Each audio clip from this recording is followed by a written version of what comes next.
भाग्याचा दिवस आहे की जन्मदिनाच्या दिवशी मला वारीमध्ये चालण्याची संधी मिळते आहे। या ठिकाणी जगद्गुरू तुकाराम महाराज आणि ज्ञानेश्वर माऊली या दोघांचंही दर्शन, यांच्या पादुकांचं दर्शन हे घेण्याची संधी मिळणं हा अतिशय भाग्याचा योग आहे। आणि त्याचसोबत हे जे सगळे वारकरी आहेत हे माऊलीचं जिवंत स्वरूप आहे। सगळे वारकरी एकत्रित मिळून माऊलीच्या स्वरूपातच आपल्याला पाहायला मिळतात, त्यामुळे त्यांचं सानिध्य मिळणं ही देखील मला असं वाटतं अत्यंत महत्त्वाची गोष्ट आहे। आणि म्हणून मी आज खूप आनंदी आहे। माऊलीकडे काही मागावं लागत नाही, आपल्या मनातलं त्यांना माहिती आहे।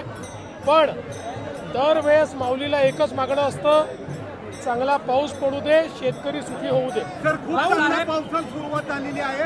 पंढरपुरात खूप चांगल्या तयारी झालेल्या आहेत। विक्रमी वारी भरण्याची शक्यता आहे। 30 ते 35 लाख वारकरी येतील। हे मला आता पालकमंत्री गोरे साहेबांनी आणि जिल्हाधिकाऱ्यांनी पूर्ण माहिती दिली आणि यावेळेस AI च्या माध्यमातूनही आपण एकूण किती वारकरी याचा अंदाज घेतो आणि असं लक्षात येतं आहे की विक्रमी अशा प्रकारची वारी आहे।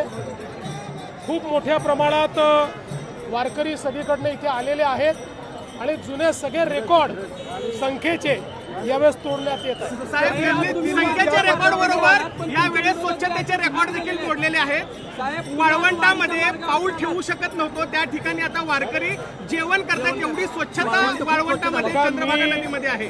जिल्हा प्रशासनाला, जिल्हाधिकारी असतील, CO असतील, SP असतील आणि विशेषतः पालकमंत्री जयकुमार गोरे ज्यांनी गेल्या 2 वर्षामध्ये वारीचं स्वरूप बदलून टाकलं।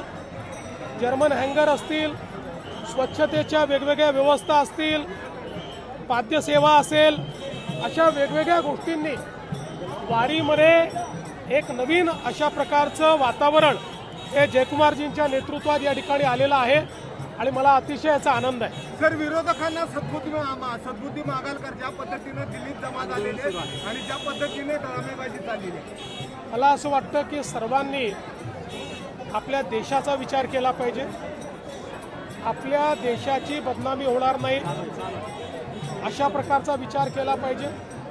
आणि विशेषतः मी पहिल्या दिवशीपासून आमचं सगळ्यांचं मत आहे की विद्यार्थ्यांच्या ज्या आशा आकांक्षा अपेक्षा असतील त्या पूर्ण करणं हे सरकारचं कर्तव्य आहे आणि ते आम्ही करू। काही उणिवा राहिल्या असतील तर त्या उणिवा दूर होतील। फक्त त्यांच्या खांद्यावर बंदूक ठेवून काही लोक, विशेषतः काही राजकीय पक्ष ज्या पद्धतीनं कारभार करतायत ते काही योग्य असं माझं मत नाही।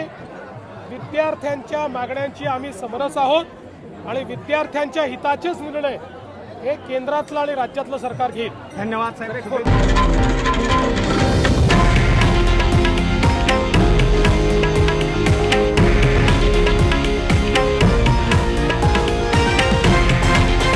हे आहे देशातील नंबर 1 न्यूज नेटवर्क आणि आपण पाहत आहात TV9 मराठी, एकमेव।